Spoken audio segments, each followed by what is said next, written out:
2015 USAFL Nationals Women's Division. We catch you in progress. We're about 3 minutes into this one between the Denver Lady Bulldogs and the Minnesota Freeze. As the Freeze and the white jumpers on the attack, they pick it up, they sit down in front, and we'll have a ball up. Brian Barish alongside Shiloh Curtis from AFL Victoria joining us here, providing special comments, and we're glad to have her here as it pops back up to the number 60 there, who goes right in front, and then it's rustled through. Clark picks it up on the last line of defense. That was Jesse Partridge for Minnesota, who had an opportunity, but it's kicked out to the near side, and the mark is taken by Kathy Oha. Oha, who had a fantastic Central Regionals when they played the New York-Columbus combination. She'll have a kick from about 20 meters out. The kick is on the way. It's off to the right. It's batted down, still in play, and Clark does the only thing she can do, and that is kick it out. I think it may have gone out on the full, and it has in fact gone out on the full. So Clark trying to get it out of there desperately, but unfortunately gives up the free kick. Yeah, look at Clark's obviously continuing from her great form yesterday, and good to see her involved in that rebelling of the football there, but certainly she's got to be a little bit smarter than that, potentially a bit of a rookie error in getting that ball out of bounds in the full. So the kick off the side, from the side it's on through, and it's marked in front, and it's kicked through. I didn't see who got it in the end, but in any event, Minnesota has drawn first blood, and that's a big goal right off the front. And we're checking on the numbers here. I have the player in my sights, but in any event, on the Plaque Room scoreboard, it is 1-6 to the Minnesota Freeze, who went 1-1 yesterday, and Denver coming in at 2-0, surviving that scare against Sacramento late in the day, Shiloh. Yeah, and that was a tremendous game yesterday, and certainly Denver would have gone back, had a bit of a think about what they did and didn't do yesterday, regroup, and certainly bring their A game today. But Minnesota probably really buoyed by that result yesterday in Sacramento. A bit of belief.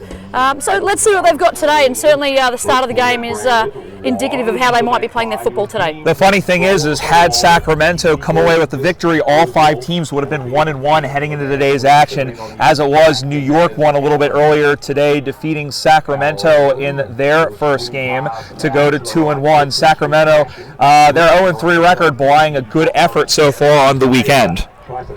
And this game certainly could be, if Denver don't get over the line today, New York will be potentially on one loss if they win their game this afternoon, and Denver could certainly be in the same boat. So it's great to see the US Nationals and the women's division being much more balanced, and certainly this is anyone's game today. Hallie Lee has left the field, I believe, because of the blood rule. So for the moment, Denver will be without their ruck, and so Caitlin Masher-Mace has moved up to take the rucks here from her forward position.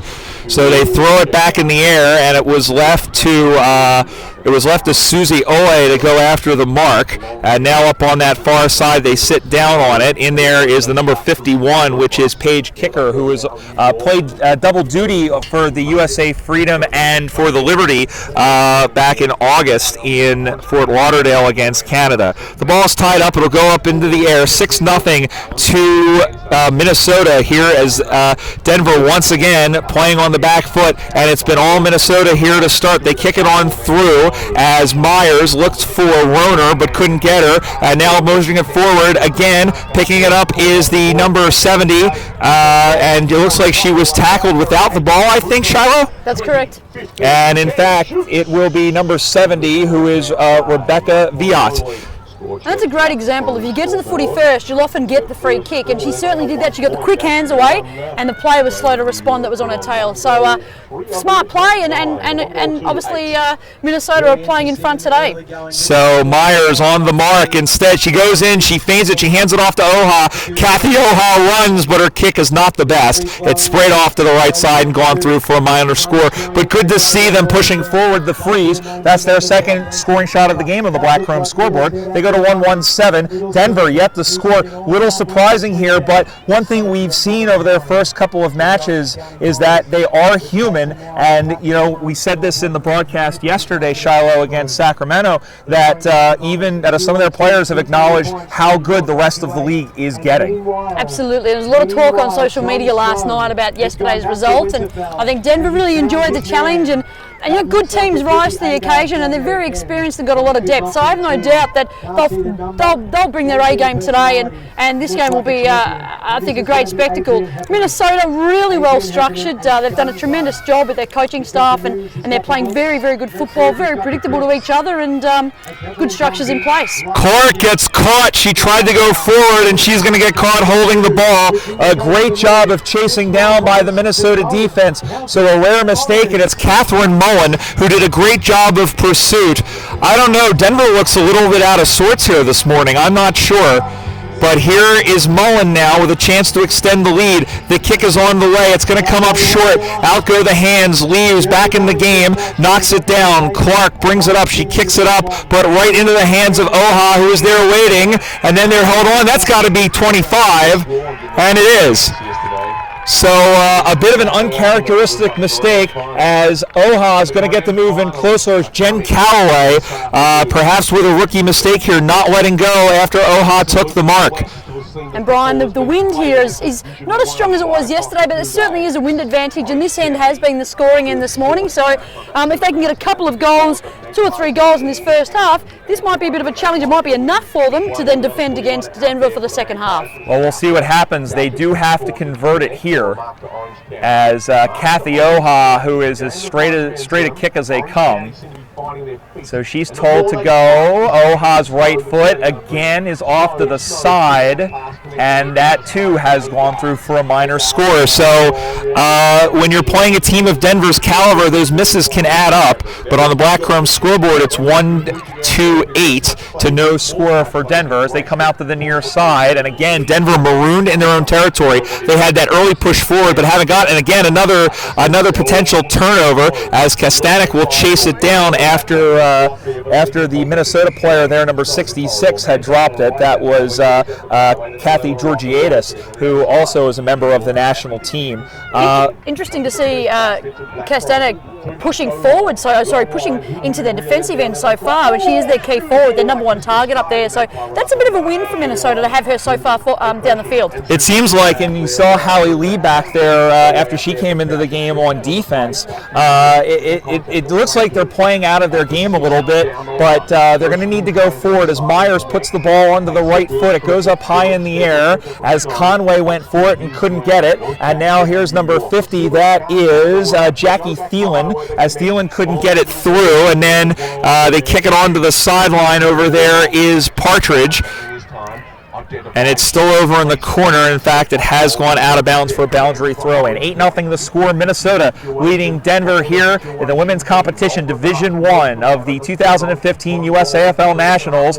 The Denver Lady Bulldogs have won 23 games on the trot, and they are looking to keep that streak intact, and more importantly, the 5 division titles that they've won as well, as the ball is still waiting to be delivered back in the play. And it does, as the ball is knocked down. Lee able to get a hand on it, and then over there is Hazen, and she's tackled, and the ball goes out of bounds again. Interesting to see that Denver has pushed all of their players forward. So there are 36 players in one half of the field, and I think they're emulating the AFL style game. But what we saw yesterday, where Denver were able to transition into offense really quickly, and potentially, Minnesota, if they're not on their game and can't go with them, that's where Denver might be looking to slingshot the ball back forward. So let's keep an eye on this. But there are 36 players in one half of the field. Free kick to Denver, and out of the back there as we track all the way back looking for the ball, and now it's up on that far sideline as Denver is good at hitting on the attack, and she's taken down on that far sideline.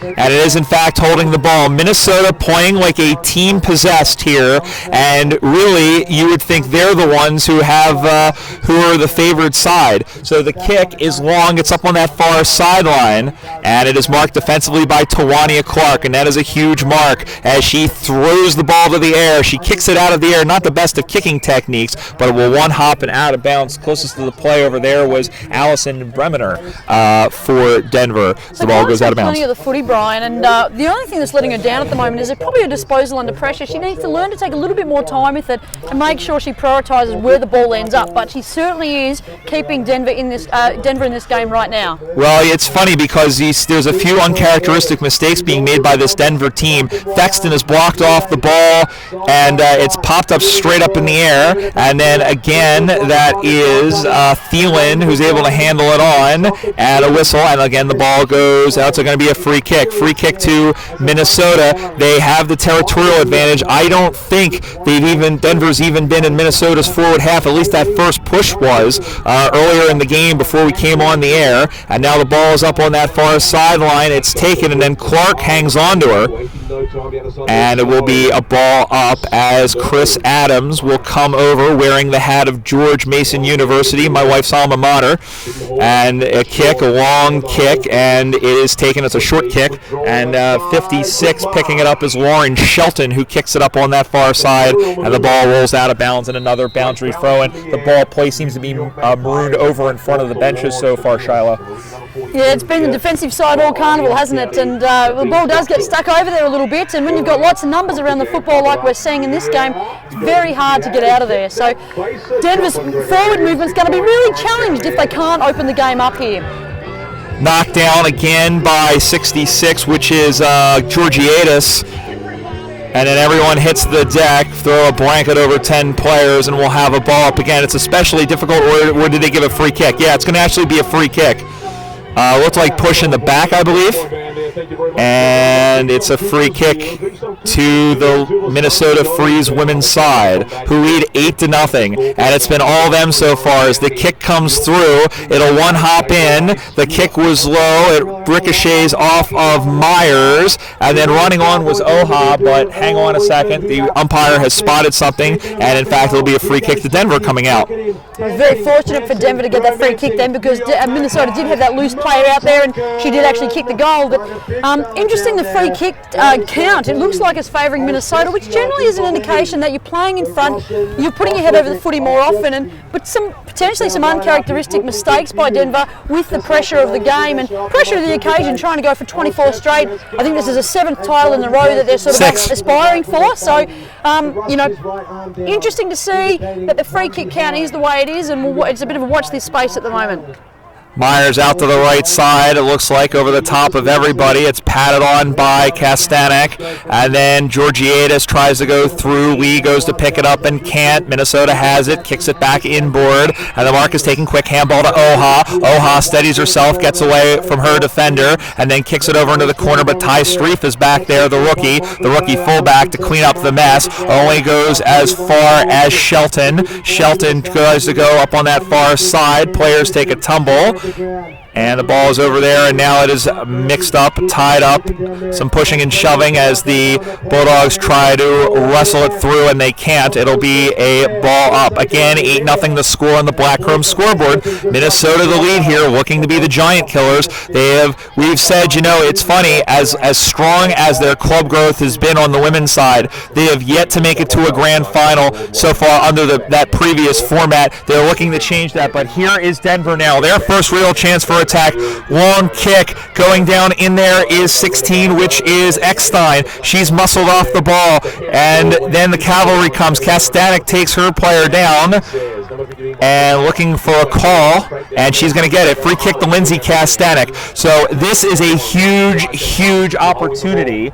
It looks like she is within distance here. The angle is going to be difficult, so she wants to see if she can get a lead in front. The kick is on. It is short, but there she got the lead. In fact, it was Amy Featherston, who is also returning from just giving birth, having missed most of the season, but she is here, and she takes a good mark from straight in front. So Featherston's kick is off to the side, and in fact it has gone out on the full. So Denver's best opportunity so far is completely wasted, and that is very disappointing. And usually you say this about teams playing Denver. You don't say that very often about Denver itself. Well, I think the Minnesota coaches have been breathing a sigh of relief there, because to allow a forward to take an uncontested mark in that position off the boot of Kastanek, I think they've been pretty disappointed. They've been really disciplined to date, and that's probably their most undisciplined act so far. Indeed, and as the ball gets knocked down, Hazen's in there. Kastanek wheels away from one defender, throws, but it goes right into the feet of a defender. That's Kicker. Kicker goes handballs out as it looked like Hazen was in there, and then that one is kicked up on the far side once again, and here they come is Thielen. They get on the Oha onto the right foot, a long one, deep, but it's marked defensively by Streep, who had to come all the way up 50 meters out from her own goal square. She has to play on. She's chased. She's harried. The mark is taken by Hallie Lee, who does what a good captain does and come out and take it. As they kick that one up the right side, the play is taken looking for Thexton but couldn't get it. She takes down her opponent as she kicks the ball up over the top. The handball on from Kicker as they look for a teammate in there.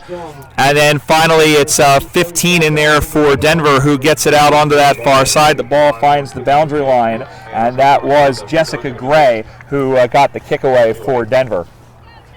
Interesting, this style of football that's now here, where we're seeing everyone press up and then teams are trying to slingshot the ball back, and we saw Minnesota almost do that just then, just like Denver did earlier.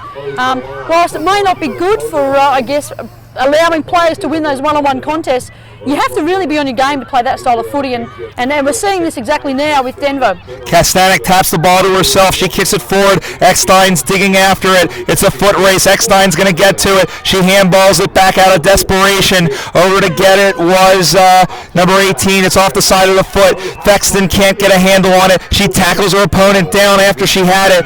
No call, says the umpire, and a good job of getting it, but right to Sarah Roner, who was on the spot there. So Roner's going to take a look around. She's looking for a lead. She has one out in Featherston. She ignores her, looking in the Thexton direction. She's pushed in the back, and that's going to be a free kick to Anna Thexton, who has been around this game a long time, off and on since 2007, and who kicked the game-winning goal in the grand final last year against Golden Gate. This is from about where she kicked it, except on the opposite side.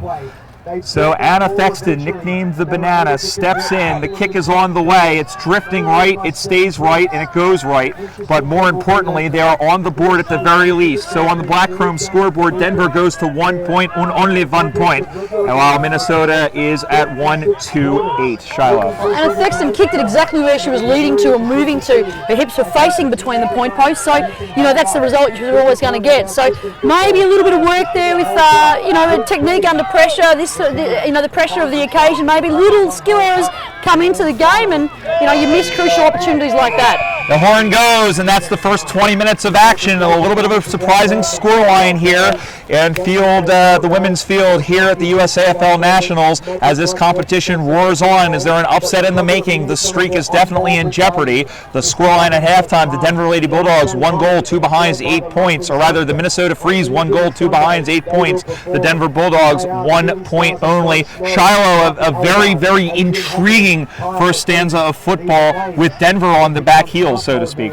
Yeah, absolutely, and I think, look, credit to Minnesota. They've really built their club up in so many ways, both on and off field, over the last sort of 5 years, and they have got great depth at their club in their female ranks. They've brought 2 women's teams here, or nearly 2 women's teams, and they've got only 1 men's team. So when you have depth at your club, you have a little bit more versatility, and you're able to train with your players more regularly, and you're able to implement good structures because you can coach them regularly and be predictable to each other. And certainly the Minnesota coaching staff have done a lot of work in prepping their team structures and then executing their structures really well. And has Denver come up against a team that has been so well structured in the last 5 or 6 years? I'm not quite sure about that, and how are their structures going to hold up against the structures of Minnesota? At the moment, you'd say that the Minnesota coaching staff have won that first half.